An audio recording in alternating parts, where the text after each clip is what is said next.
Hello everyone, and welcome back to Sacred Saturdays, a weekly video series where I come in and talk about self-care tips that I perform myself, and we definitely need them. So you may have noticed I am nailless at the moment, but don't get too used to it because your girl bought press-ons. I cannot live like this. So I wanted to come in and make this video because I have been seeing a lot of body talk happening on social media, and I thought that this would be a really good way to cut through the noise and really care for the thing that is helping to protect us against this pandemic. There's no need to body shame when our vessel is fighting to keep us healthy. And whether you are the person that is sitting on your couch or you are on the front lines, we need to be very, very nice to our bodies in this time. So I decided, based on my own observations and self-study, that I would come in and bring you 5 tips to help you to not shame your body and to be really nice to your vessel and be really nice to yourself.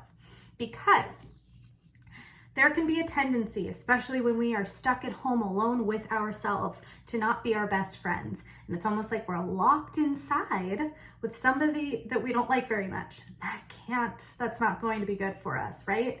It's almost like turning the villainy on ourselves. And what we're doing when we do this is trying to maintain a sense of control, because if we can, project onto ourselves, and if we can make ourselves feel like there's something that we can do or something that we can feel, we almost feel like we have a sense of control in a time that feels like there's none to be had, right? So we want to cut the bullshit. We want to be really nice to ourselves. And so here are 5 ways that you can do that. So number 1, first off, don't weigh yourself. Just don't do it. I know that there can be a tendency to want to weigh yourself. I know that this was one of the things that I did a lot when I had an eating disorder. I would weigh myself up to 3 times a day, which, why? And as a person, as a woman whose weight fluctuates constantly because of water content, any human, like after you eat anything, your body's going to fluctuate and do its thing. And whether it's muscle mass or a little bit of chub, whatever it is, there's no need to consistently weigh yourself, because what you're doing is then matching your value up to a number, and that means nothing. If you're on a weight loss program, or if you are on a fitness regimen and you want to track your progress, get out a tape measure and measure yourself weekly to see exactly what your body is doing. But don't weigh yourself every single day. Nobody needs that kind of negativity. Just cut it out, hide your scale, do whatever you need to do, because there's no sense in just staring at a number and making yourself feel bad about it. Because the truth of the matter is, you're not gonna look at it and feel good. You're just not. You've never done it. Why would you start now? So, number 2, stockpile your pantry with yummy snacks. So this is not to put you on a diet plan. This is not to put you on a weight loss regimen. I am not here to tell you what you should be doing and how you should look.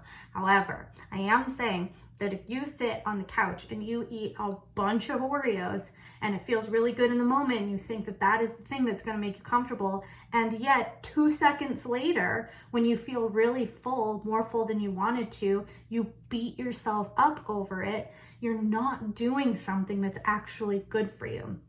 The instant gratification is not enough to outweigh all of the shame that you inundate yourself with. Now, if you want to enjoy and indulge, I say do it. There are no rules in quarantine. Do whatever the hell you want. But if the overall vibe is that you hate yourself versus you're taking care of yourself, we really need to start making some adjustments. So if you can't control yourself, which I know I can't, I have very little self-control. If it's in my pantry, I'm eating it. So what I do is I just stockpile my pantry with snacks that are really, really healthy or low-cal, so that I can eat them in quantity and not feel bad about it. For example, I've been baking a lot of apple chips. So if I eat 3 apples, I'm not gonna sit there and be like, you suck. I'm gonna say, oh, okay, great, I ate 3 apples. Boom, done, eliminated.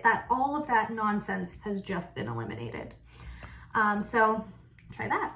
Number 3, tell yourself affirmations. Now this can be really difficult because a lot of the time we like to fixate on the things that we hate about ourselves, right? Like that little piece of chub in your belly where you're just like, fuck you, I hate you. I don't want to do that. Instead, focus on, and this is how you do baby steps. Think about little things that you like about yourself and start amplifying them. Let's say you have naturally beautiful pouty lips. Get in the mirror, swipe some gloss on them, and like congratulate yourself for that. Celebrate that. Talk about good things in your body, like maybe you love your arms or, you know, anything that you really like.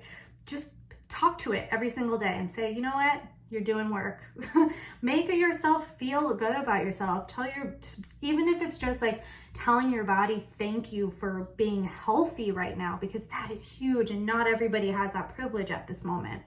So telling yourself affirmations can be huge to flip the script, because again, if you're stuck at home with your own worst enemy, then you need to start making yourself your best friend. Number 4, move your body. Again, this is not to get you on a diet or a weight loss program, but moving your body increases serotonin. It also keeps you busy. It also makes you feel like you've accomplished something. It has so many benefits, and it doesn't have to look like you're doing, you know, 3-minute planks and a military exercise regimen, but rather you can learn a TikTok dance, or the Fitness Marshal on YouTube is excellent.